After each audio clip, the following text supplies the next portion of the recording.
जल्दी चल रे कहारा, सूरज डूबे रे नदिया। अपने समय में उन्होंने एक से बढ़कर एक गीत लिखे जिन्हें उस दौर के लगभग सभी टॉप के गायकों ने अपनी आवाज दी थी।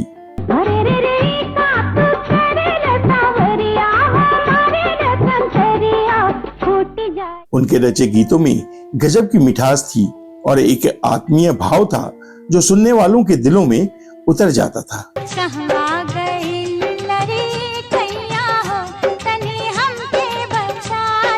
इतना ही नहीं, उनके गीत आज भी लोगों की जुबान पर चढ़े हुए हैं।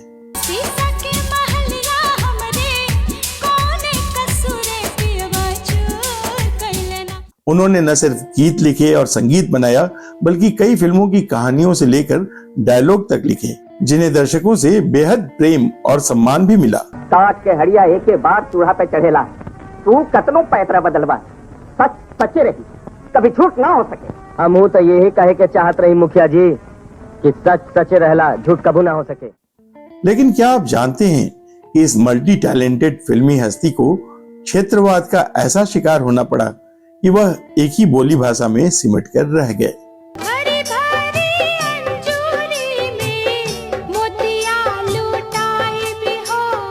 क्या आप सोच सकते हैं कि इस फिल्मकार को सुपरहिट होने के बावजूद वह पहचान नहीं मिल पाई जिसके वो हकदार थे। कहे के तो सभे के हुआ आपन कहावे वाला थे। और क्या आप यकीन करेंगे कि उनकी बनाई फिल्म बम्पर हिट रही, लेकिन इसके बावजूद उन्हें फिल्म डिस्ट्रीब्यूटरों और बाजार के खिलाड़ियों ने ऐसा फंसाया कि उनकी जान ही ले ली।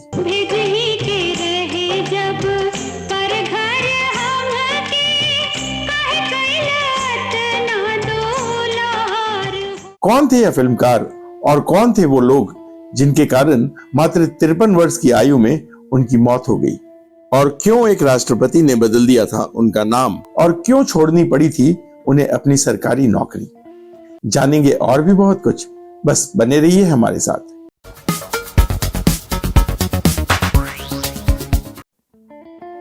दोस्तों नमस्कार, आप देख रहे हैं ड्रामा सीरीज भारत और मैं हूं आपका दोस्त और होस्ट धीरज। आज हम चर्चा करने जा रहे हैं भोजपुरी मनोरंजन जगत के स्वर्णिम युग के ब्रांड एम्बेसडर कहे जाने वाले फिल्मकार, गीतकार और संगीतकार लक्ष्मण शाहबादी साहब की। सपना के दिया जोत जगावे वाला के। कहे के तो सबे केहू आपन, आपन कहावे वाला केबा। भीजे रे चुनरी, भीजे रे चोली, भीजे बदनवाना, तनिका से हमके ओढ़ावा चदरिया, बरसेला सवनवाना। तनिका हमके ओढ़ा चदरिया, बरसेला सवनवाना। इस तरह के गीतों को लिखने वाले गीतकार थे लक्ष्मण शाहबादी उर्फ लक्ष्मण प्रसाद श्रीवास्तव। भोजपुरी के हार्टलैंड यानी भोजपुर के जिला मुख्यालय आरा के शिवगंज मोहल्ले में 16 मई 1938 को एक समृद्ध कायस्थ परिवार में उनका जन्म हुआ था। अंग्रेजी हुकूमत और बाद तक जिले का नाम शाहबाद था। उनका बचपन का नाम झुनन था और वो अपनी पिता की दूसरी संतान थे। जैसा सुरीला उनका नाम था, वैसा ही उनका व्यवहार भी था। उनके पिता रामलला प्रसाद एक मशहूर सितार वादक थे और देश भर में होने वाले संगीत समारोहों में शिरकत किया करते थे। लक्ष्मण को यह पारिवारिक माहौल मिला तो उनका झुकाव भी संगीत की तरफ हुआ। वैसे उन्हें बचपन से ही संगीत सीखने और लिखने का शौक था। उन्होंने संगीत की विधिवत शिक्षा शुरू की गुरु जंगली मलिक के पास। उस दौर में कुछ गिने चुने लोग ही शास्त्रीय संगीत सीखते थे। स्कूल और कॉलेज के दिनों में सांस्कृतिक आयोजनों में वो बढ़ चढ़कर हिस्सा लेते और अपने लिखे गीत भी सुनाते थे।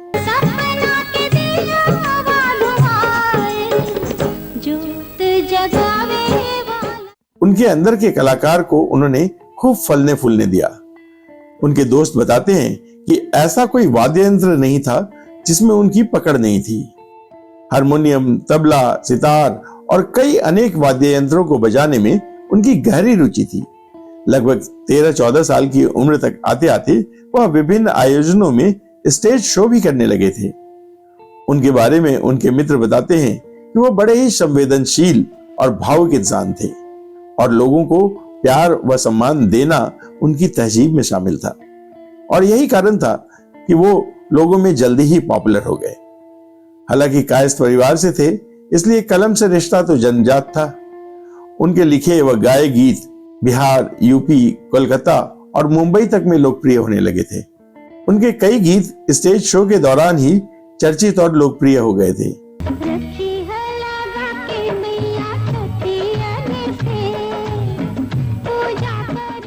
कहा जाता है दोस्तों कि एक बार लक्ष्मण साहबादी साहब, भारत के जो प्रथम राष्ट्रपति डॉक्टर राजेंद्र प्रसाद, जो खुद भोजपुरी मिट्टी से आते थे, उनके पास अपना स्टेज शो परफॉर्म किया उनके सामने। तो कुछ जब उनका परफॉर्मेंस देखा तो राष्ट्रपति महोदय बहुत प्रसन्न हुए डॉक्टर राजेंद्र प्रसाद साहब, और उन्होंने उनको बुलाया और कहा कि तुम कहाँ से हो। तो जब ये बताया कि मैं आरा से हूँ, तो उन्होंने पूछा ये शाहबाद से हो, तो तुम पे ऐसी कोई पहचान होनी चाहिए कि तुम शाहबाद का नाम रोशन कर रहे हो। तो कहते हैं उन्होंने ही जो लक्ष्मण साहब का नाम लक्ष्मण शाहबादी रखा। गंगा किनारे मोरा गाँव, घर पहुंचा दे बेबी। हालांकि उन्होंने संगीत के साथ साथ अपनी पढ़ाई भी जारी रखी। आगे चलकर उन्होंने हिंदी साहित्य में डबल MA किया और कानून की शिक्षा भी हासिल की। बिहार सरकार के सरकारी विभाग में उन्हें अकाउंटेंट की नौकरी भी मिल गई थी, लेकिन मन तो गीत संगीत में रम चुका था। हिंदी के अलावा उनकी उर्दू पर भी बहुत बेहतर पकड़ थी। उनकी ख्याति इतनी फैल गई कि उस दौर की HMV कंपनी ने, वो जो एक जानी मानी कंपनी थी HMV, उसने एक गैर फिल्मी एल्बम में मोहम्मद रफी साहब से एक गीत गवाने की योजना बनाई, जिसके लिए कंपनी वालों ने लक्ष्मण साहब को संपर्क किया।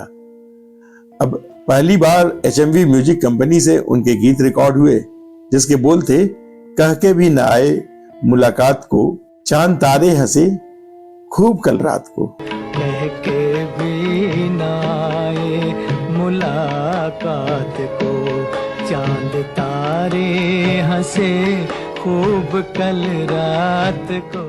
यह गीत बेहद हिट रहा और लोगों की जुबान पर चढ़ गया।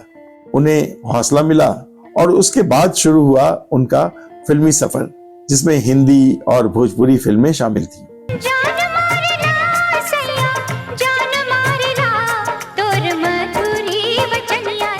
दोस्तों, यह वो दौर था जिसे भोजपुरी फिल्मों का स्वर्णिम काल कहा जाता है। जैसा कि आप में से कुछ लोगों को मालूम होगा कि भोजपुरी की पहली फिल्म आई थी 1962 में, जिसका नाम था गंगा मैया तोहे पियरी चढ़ैबो। इसके बाद 60 और 70 के दशक में 6-7 फिल्में बनी, लेकिन उन्हें दर्शकों का वो प्यार नहीं मिला जो गंगा मैया तोहे पियरी चढ़ैबो को मिला था।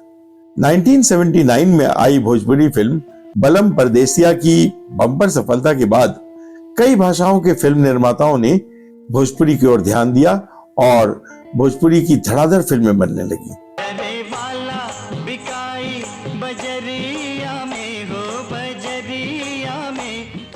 ऐसे में भोजपुरी फिल्म इंडस्ट्री के सामने एक बड़ा संकट खड़ा हो गया था कि इसमें योग्य लेखक, गीतकार और स्थानीय संगीत की समझ रखने वाले संगीतकार नहीं मिल रहे थे। लक्ष्मण साहब की हिंदी और उर्दू के साथ साथ भोजपुरी पर भी अच्छी पकड़ थी। भोजपुरी से उन्हें खासा लगाव भी था, क्योंकि वही उनकी मातृभाषा भी थी।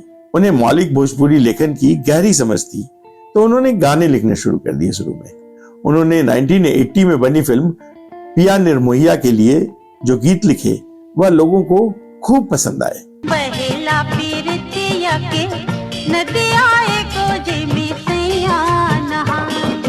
उसी दौर में बिहार से बनने वाली पहली हिंदी फिल्म कल हमारा है में गीत उन्होंने ही लिखे, जिससे देश और दुनिया भर में लोग लक्ष्मण साहबादी को पहचानने लगे। हम तुमसे शादी बनाना मांगता, क्या? हम तुमसे शादी बनाना मांगता। लक्ष्मण साहब ने उस दौर के लगभग सभी प्रमुख गायक कलाकारों को अपने शब्द और धुन दिए थे। उस दौर में मोहम्मद रफी साहब हो या किशोर कुमार साहब या फिर महेंद्र कपूर साहब, सभी उनके इशारे पर गा रहे थे।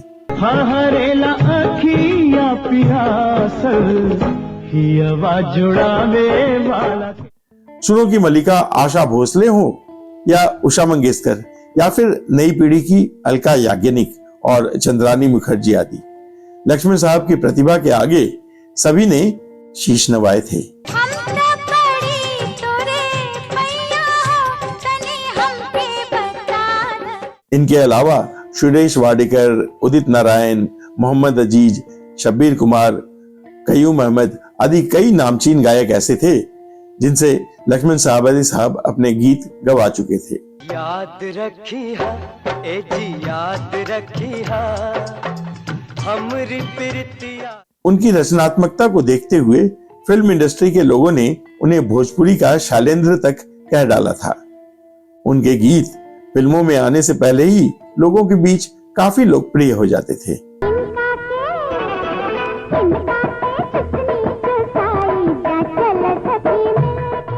हालांकि उनकी शुरुआती फिल्मों के संगीतकार श्याम सागर साहब थे, लेकिन बाद के कई वर्षों में उनकी जोड़ी बनी संगीतकार चित्रगुप्त के साथ। मोहे तो धरला अखबारी में मान कहनवाना।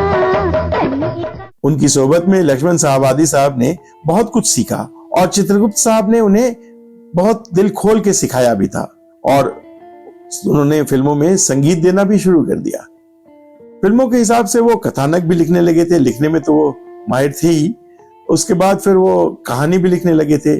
आपको याद होगा भोजपुरी की सुपरहिट फिल्म धरती मैया। बड़े के आदर दिया छोट के सनेहवा है बस फल जिंदगी के। गंगा किनारे मोरा गांव, भैया दूज, गंगा आबाद रखिया सजनवा के और दूल्हा गंगा पार के, दगाबाज बलमा आदि फिल्मों में उन्होंने गीत संगीत दिया और कई फिल्मों के संवाद भी लिखे जो आज भी याद किए जाते हैं। चाहे आग लगो महल अटरिया में ओ अटरिया में। भोजपुरी उनकी मातृभाषा थी, इसलिए उनका विशेष लगाव था, विशेषकर अपने लोक साहित्य और लोक धुनों को लेकर। इसमें कोई संदेह नहीं कि लक्ष्मण साहबादी में अद्भुत सौंदर्य बोध था जो उनके कार्यों में स्पष्ट दिखता है।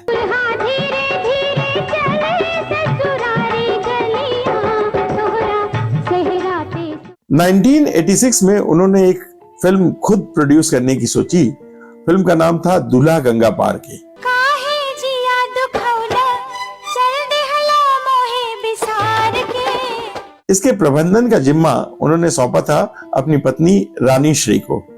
कहते हैं उनके रिश्तेदारों ने फिल्म में खूब अनाप शनाप खर्च करवा दिया, जैसा आपको याद होगा कि शैलेंद्र साहब के रिश्तेदारों ने किया था। कमाल कैलू रानी कमाल कैलू हाय कमाल कैलू। लेकिन इनकी फिल्म में अच्छी बात यह रही कि फिल्म सुपर डुपर हिट रही और फिल्म का खर्चा भी वसूल हो जाता दोस्तों। लेकिन उस दौर में जो भोजपुरी फिल्म के डिस्ट्रीब्यूटरों की लॉबी थी और जो व्यापारी थे, वो उन्होंने उन पर दबाव डालकर इस तरह से औने पौने भाव में यह फिल्म खरीद ली, जिससे उन्हें जितना खर्च हुआ उतना भी पैसा नहीं मिल पाया। अतना बता दे ए दुल्हा गंगा पार के, अतना बता। एक तरफ जहां लोग उन्हें फिल्म के हिट होने की बधाई दे रहे थे, वहीं कर्जदार उन पर अपना उधार वापस मांगने का दबाव बनाने लगे थे। उनके पास पैसे तो थे नहीं, उन्होंने कई संपत्तियां बेची और इसके बाद भारी मानसिक तनाव में रहने लगे लक्ष्मण साहब और वो ऐसे बीमार पड़े कि 19 दिसंबर 1991 को मात्र 53 वर्ष की आयु में उनका निधन हो गया। उनके पुत्र अमरेश शाहबादी फिल्मी गीतों, खासकर भक्ति गीतों की रचना करते हैं और उसके एल्बम लॉन्च करते हैं। लक्ष्मण साहबादी साहब ने भोजपुरी के अलावा हिंदी में भी कई मशहूर गीत लिखे, लेकिन ज्यादा असरदार उनके भोजपुरी गीत ही साबित हुए क्योंकि वह इनकी मातृभाषा थी।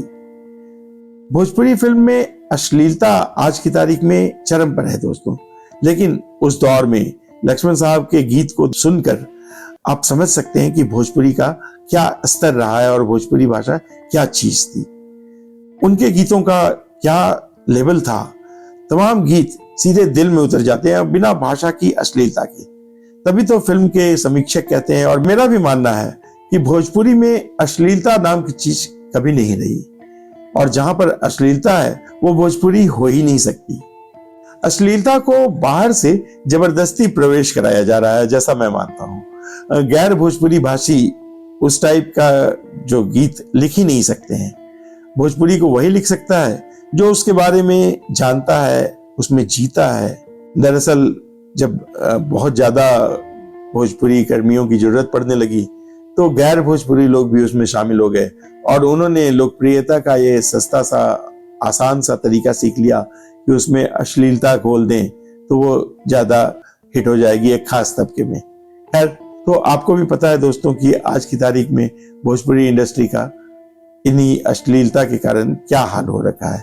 लेकिन अगर आप आज याद करें भोजपुरी के आंगन में दिए जलाने वाले अमर फिल्मकार लक्ष्मण साहबादी साहब को, तो आपको एहसास होगा कि यह शख्स किस हद तक अपनी भाषा, अपनी संस्कृति के प्रति समर्पित थे। ड्रामा सीरीज भारत की पूरी टीम की ओर से लक्ष्मण साहबादी साहब को शत शत नमन और इस उम्मीद के साथ कि उनके जलाए हुए दिए की रोशनी भोजपुरी में चमकती रहे। तो दोस्तों, आपको यह स्टोरी कैसी लगी हमें कमेंट बॉक्स में लिखकर अवश्य बताएं। अगर आप भी लक्ष्मण साहबादी साहब के बारे में कोई और जानकारी रखते हैं और उन्हें हमें शेयर करना चाहते हैं तो वह भी कमेंट बॉक्स में अवश्य लिखें। अब दीजिए अपने दोस्त और होस्ट धीरज को इजाजत। नमस्कार।